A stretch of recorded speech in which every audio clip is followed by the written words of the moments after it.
Table में पहले हम लिखेंगे अम्लीय मूलकों के परीक्षण, तीनों अम्लीय मूलकों के परीक्षण लिखेंगे। और अम्लीय मूलकों के परीक्षण भी लिखेंगे तो उसमें ये नहीं है कि आप डायरेक्ट साम रेस्टोसफोर डाल के करोगे एक्सपेरिमेंट। सिस्टम कहता है कि पहले वीक से करोगे, क्योंकि साथ में डाल दोगे तो आपको वीक का पता ही नहीं चलेगा कि कार्बोनेट है, सल्फाइड है, कुछ पता नहीं चलेगा।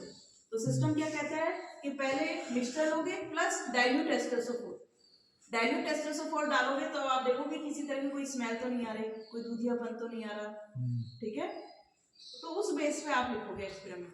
जब एक आपको कंफर्म हो गया, सपोज अगर कार्बोनेट है तो आप डाइल्यूट एस्टरसोफोर डालोगे तो CO2 गैस रिलीज होगी बुदबुदाहट के साथ। CO2 गैस रिलीज होगी तो मे बी कार्बोनेट हो सकता है। फिर उसका कंफर्मेटिव टेस्ट लिखोगे। आ रही है बात समझ में? अगर कार्बोनेट है मे बी कार्बोनेट, फिर उसका कंफर्मेटिव टेस्ट लिखोगे। कंफर्मेटिव टेस्ट करोगे, चूने के पानी में उसको प्रवाहित करोगे तो दूधियापन आ जाएगा।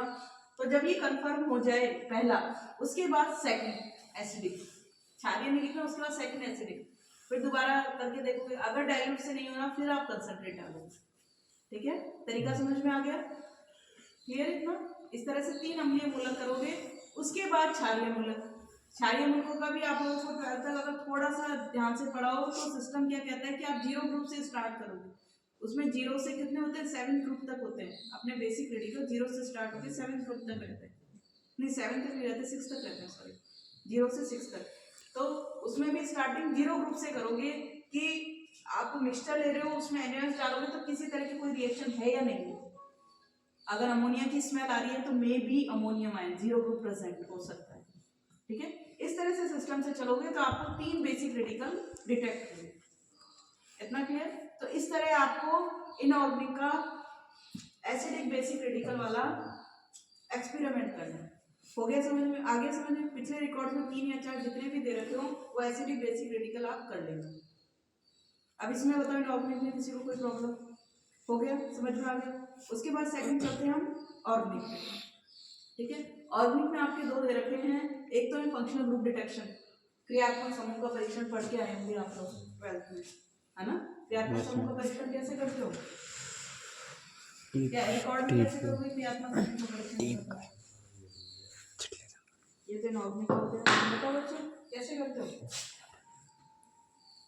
सेकंड हम देखना है इनऑर्गेनिक। ऑर्गेनिक, तो ऑर्गेनिक में आपके एक तो है फंक्शनल ग्रुप क्रियात्मक समूह परीक्षण,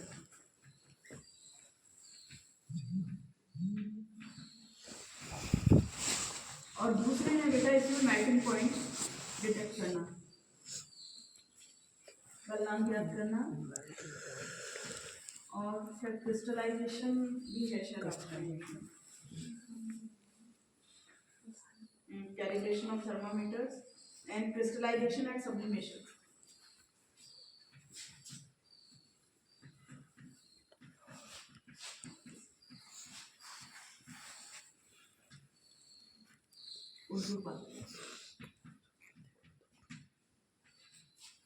ये 4 हैं ऑर्गेनिक। इनऑर्गेनिक में केवल थे अपने एसिडिक बेसिक रेडिकल। ठीक है, ऑर्गेनिक में अपने ये 4 आएंगे, functional group test, melting point detection, crystallization and sublimation. सबसे पहले बात हम करें फंक्शनल ग्रुप जो हम पढ़ के आए हैं। फंक्शनल ग्रुप में कौन कौन से आते हैं? कौन कौन से करें? क्रियात्मक समूह परीक्षण। क्रियात्मक समूह कौन कौन से होते हैं बताओ? पढ़ा होगा। ऑर्गेनिक कौन कौन से फंक्शनल ग्रुप हैं? एल्डिहाइड, कीटोन, अल्कोहल, अमीन, अमीन, कार्बोक्सिलिक, है ना बेटा, फिनॉल। ठीक है, ये फंक्शनल ग्रुप है अपने। तो फंक्शनल ग्रुप का टेस्ट अगर जब आप रिकॉर्ड में लिखोगे तो कैसे लिखोगे? सबसे पहले उद्देश्य, दिए गए कार्बनिक यौगिक में, क्योंकि मिक्सचर नहीं मिलेगा इसमें, दिए गए कार्बनिक यौगिक में क्रियात्मक समूह की पहचान करना। उद्देश्य होगा दिए गए कार्बनिक यौगिक में क्रियात्मक समूह की पहचान करना। उसके बाद क्या लिखोगे? उसके बाद क्या आता है? उसके बाद आता है प्रारंभिक परीक्षण। प्रारंभिक परीक्षण कैसा होता है बताओ? प्रारंभिक परीक्षण कैसे करते हैं फंक्शनल ग्रुप में? कुछ तो प्रैक्टिकल किए नहीं क्या? बिल्कुल भी नहीं बताया कि कैसे करते हैं। देखो रिकॉर्ड्स गलत मत करना, इसलिए मैं समझा रही हूँ एक चीज। और ये रामानंद सर की बुक मिल जाएगी आपको, यहाँ तक रिकॉर्ड्स भी आपके, मुझे लगता है कि पीडीएफ होगी आप लोगों के पास पिछले साल की प्रैक्टिकल की। कुछ बच्चों ने मुझे दिखाई थी पिछले साल के प्रैक्टिकल की पीडीएफ भी होगी। तो मतलब काम गलत मत करना, ठीक है? कुछ नहीं आया तो पूछ लेना, काम सिस्टमेटिक तरीके से करना, सही करना। रामानंद सर की एक बुक आती है, उसको प्रैक्टिकल वाली बुक है, उसको या तो आप ले लेना, ठीक है? उसको परचेज कर लेना, उसमें लिखा हुआ है सारा। तो फंक्शनल ग्रुप टेस्ट में भी जब आप रिकॉर्ड में करोगे तो कैसे लिखोगे? पहले तो लिखोगे उद्देश्य, फिर उपकरण, फिर प्रारंभिक परीक्षण। प्रारंभिक परीक्षण से मतलब होता है कि आपको मैंने कोई कंपाउंड दिया, उसको देखकर आप क्या क्या डिटेक्ट कर सकते हो। अभी आप मतलब टेस्ट ट्यूब काम में नहीं ले रहे, उसको हमने दिया तो सबसे पहले आती है उसकी अवस्था, उसकी स्टेट क्या है कि वो सॉलिड है लिक्विड है। प्रारंभिक परीक्षण में हम सबसे पहले देखते हैं स्टेट, उसकी स्टेट अवस्था क्या है। तो जनरली आपको लैब में लिक्विड नहीं देते हैं, ठोस ही देते हैं, ठीक है? जो भी आपको फंक्शनल ग्रुप मिलेंगे वो सॉलिड फॉर्म में मिलेंगे। तो फिजिकल स्टेट आप लिखोगे, फिर उसके बाद आप क्या देखोगे? उसका कलर। एक आपको कंपाउंड दिया, उसको देख के आप शुरू में कैसे आइडेंटिफाई करोगे? तो सबसे पहले उसकी स्टेट, उसकी अवस्था कि वो सॉलिड है या लिक्विड है। सेकंड उसका कलर कि वो सफ़ेद है, गुलाबी है, कैसा है। जनरली कलरलेस, क्योंकि अब आपको सॉलिड मिल रहा है तो मोस्टली आपको वाइट कलर में ही मिलेगा कलर। थर्ड है कि उसकी स्मेल, गंध कैसे, किसी तरीके से, क्योंकि गंध से कई बार क्या पता चल जाता है कंपाउंड कौन सा है, ठीक है? अगर हम बात करें एरोमेटिक अमीन की, एरोमेटिक अमीन में मछली के समान गंध आती है, बिल्कुल एक तरह से बासी बासी सी। तो मतलब स्मेल, गंध सूंघेंगे हम, गंध कैसी है उसकी। अवस्था, ठीक है? दूसरा मैंने बताया गंध, रंग, अवस्था, रंग, गंध। फिर हम थोड़ा सा उसको पानी में सॉल्युबल करके देखेंगे कि वाटर सॉल्युबल है या नहीं है। पानी में घोल के देखेंगे, पानी में विले, अगर विले है तो जल में विले, अविले है तो जल में अविले, ठीक है? इतना हो गया क्लियर। गंध हो गई, पानी में विलेयता हो गई। फिर उसके बाद आता है उसका एरोमेटिक परीक्षण। एरोमेटिक कि एलिफेटिक है या एरोमेटिक? एलिफेटिक और एरोमेटिक से क्या समझते हो ये बताओ? मैंने एलिफेटिक एरोमेटिक टर्म यूज में ली। एलिफेटिक और एरोमेटिक से आप क्या समझते हैं? एलिफेटिक से बेंजीन, एलिफेटिक से मतलब क्या बेटा? Chain form. मतलब एलिफेटिक से मतलब है अगर बेंजीन रिंग अटैच, अगर बेंजीन रिंग जुड़ी हुई है तो वो एरोमेटिक है।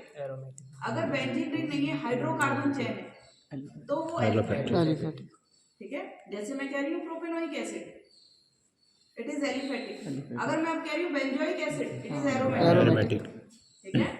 तो हम करेंगे फिर ज्वलन परीक्षण। ज्वलन परीक्षण में क्योंकि एलिफेटिक है कि एरोमेटिक है, उसका टेस्ट हम करते हैं ज्वलन परीक्षण। कोई भी चीज़ समझ में नहीं आए तो मुझसे पूछ लेना ना। ज्वलन परीक्षण करेंगे। ज्वलन परीक्षण में हम क्या करते हैं कि ज्वलन कैपिलरी होती है, उस पर थोड़ा सा कंपाउंड लगा देते हैं। जैसे कोई भी कैपिलरी है, ये तो आपका पिपेट है, यहाँ कंपाउंड रखा है, थोड़ा सा लगाया और फ्लेम के आगे, मतलब बर्नर में जो आग चल रही है उसके आगे लेके गए। फिर हम देखेंगे कि व्हाइट फ्लूम निकल रहे हैं कि ब्लैक, सफेद धुआं निकल रहा है कि काला धुआं। आगे भी जो बात समझ में। तो अगर सफेद धुआं निकलता है इसका मतलब एलिफेटिक है, और अगर काला धुआं निकलता है तो एरोमेटिक। तो ज्वलन परीक्षण में हम क्या लिखेंगे कि अगर सफेद धुएं के साथ जलता है इसका मतलब एलिफेटिक, अगर काले धुएं के साथ जलता है तो एरोमेटिक। तो प्रारंभिक परीक्षण ये सारे समझ में आ गए। अवस्था, रंग, गंध, ठीक है? Water solubility and ignition test, ज्वलन परीक्षण may be aromatic, may be aliphatic. इतना क्लियर? प्रारंभिक परीक्षण लिखोगे, उसके बाद जब आप प्रारंभिक परीक्षण कर लोगे फिर वही टेबल बनाओगे, प्रयोग, परीक्षण, निष्कर्ष, ठीक है? और जो आपका कंपाउंड है उसमें भी सबसे पहले हम क्या करेंगे? अब हम फंक्शनल ग्रुप में सबसे पहले हम क्या करते हैं? लैसानी परीक्षण करते हैं। अगर याद हो तो एलएस सॉल्यूशन बनाते हैं। लैसानी टेस्ट याद है किसी को? लैसानी टेस्ट क्यों किया जाता है? एलएस सॉल्यूशन क्यों बनाते हैं? कोई पता होना चाहिए। इससे लगता है कि आपने कुछ भी नहीं सीखा 12th में। एलएस सॉल्यूशन क्यों बनाते हैं? एलएस सॉल्यूशन इसलिए बनाते हैं कि उसमें नाइट्रोजन कंपाउंड तो नहीं है। नाइट्रोजन सल्फर इन कंपाउंड्स के डिटेक्शन के लिए जनरली क्या होता है, लैब में सल्फर नहीं दिया जाता, हेलोजन भी नहीं दिया जाता, केवल नाइट्रोजन दिया जाता है, ठीक है? तो उस नाइट्रोजन एलिमेंट के टेस्ट के लिए हम एलएस टेस्ट करते हैं, लैसानी विलियन बनाते हैं उसकी पहचान को, ठीक है?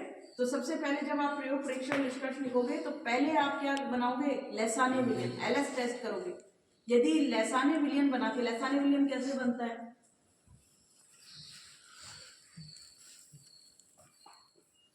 बताओ लैसाने विलियन कैसे बनती है, नहीं पता। लैसाने विलियन में भी क्या होता है, एक ज्वलन नलिका होती है, उसमें थोड़ा सा कंपाउंड लेते हैं, कैपिलरी होती है, उसमें कंपाउंड डालते हैं, फिर उसको हीट देते हैं, गर्म करते हैं, ठीक है, और फिर उसको मतलब एक ज्वलन नलिका में रखते हैं और इसको इतना हीट करते हैं कि वो बिल्कुल लाल हो जाए, और फिर एक पानी से भरा हुआ बीकर होता है उसमें डालते हैं, और छान के जो हमें सॉल्यूशन मिलता है वो होता है हमारा लैसाने विलियन। तो लैसाने विलियन इसलिए बनाया जाता है कि हम ये डिटेक्ट कर सके कि नाइट्रोजन प्रेजेंट है या नहीं, ठीक है, क्लियर इतना। तो उसमें प्रयोग परीक्षण निष्कर्ष में सबसे पहले हम लैसाने सॉल्यूशन टेस्ट करेंगे। अगर एलएस सॉल्यूशन पॉजिटिव आ जाता है, इसका मतलब नाइट्रोजन ग्रुप प्रेजेंट है। नाइट्रोजन ग्रुप में भी क्या मिलेगा आपको, या तो अमीन मिलेगी या नाइट्रो मिलेगा, ठीक है, या तो अमीन या नाइट्रो। यूरिया भी मिल सकता है, यूरिया सॉलिड फॉर्म में होता है, आजकल जनरली हम सॉलिड देते हैं, तो यूरिया भी प्रेजेंट है अपनी लैब में।